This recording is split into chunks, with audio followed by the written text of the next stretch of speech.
आज बात करेंगे transactions not regarded as transfer, so no capital gains. Section 47, any distribution on the total और partial partition of a Hindu undivided family.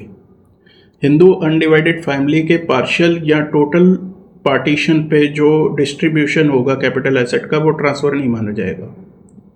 Any transfer by an individual और Hindu undivided family under a gift और will और an irrevocable trust.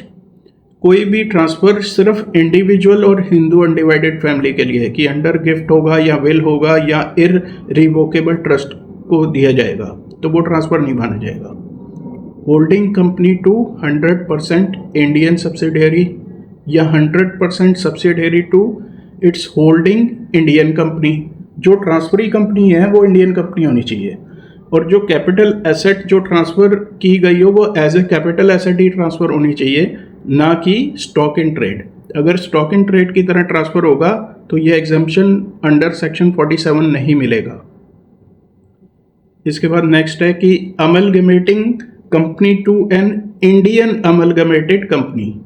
ठीक है, amalgamation एक तरह से merger हो जाता है दो कंपनीज का, तो amalgamating to Indian amalgamated company को अगर कोई ट्रांसफ़र होगा तो वो भी एग्जम्प्ट है सेक्शन 47 में।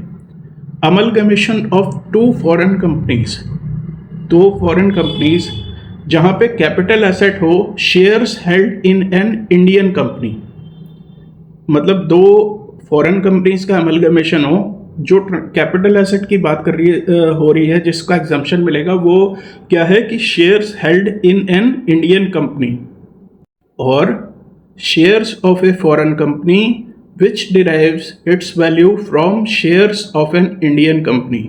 जो कैपिटल एसेट है वो या तो shares of an Indian company होगी या share of a foreign company होगी जो अपनी वैल्यू डिराइव करती है shares of an Indian company से। सिमिलर कॉन्सेप्ट रहेगा demerger of a foreign company के लिए। ठीक है, इसके बाद banking company to banking institution, ये भी एग्जम्प्ट है। Demerged company to Indian resulting company, ये भी एग्जम्प्ट है।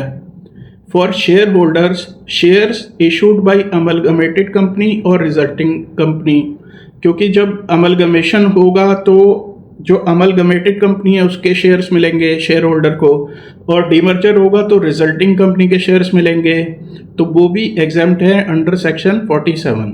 Thank you.